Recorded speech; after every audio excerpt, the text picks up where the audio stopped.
കാത്തുവയ്ക്കും സ്വപ്നത്തിൻ കരിമ്പ് പൂക്കും കാലമായി വിരുന്നുണ്ട് പാടുവാൻ വരുതന്നലേ.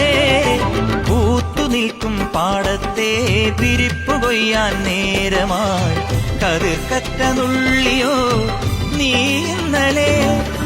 കൈവള ചാത്തിയ കന്നിനിലാവിനു കോടി കൊടുത്തൊരു രാത്രിയിലന്നൊരിലഞ്ഞി മരത്തണലത്തു കിടന്നൊരു പാടുകടങ്കഥ ചൊല്ലിയ നമ്മുടെ കൊച്ചു പിണക്കവും എത്ര ഇണക്കവും ഇന്നലെ എന്നതുപോലെ മനസ്സിൽ തെളിയുന്നു. വിളക്കുവയ്ക്കും വിണ്ണിൽ തൂവിയ സിന്ദൂരം കനകനിലാവിൽ ചാലിച്ചെഴുതി നിൻ ചിത്രം.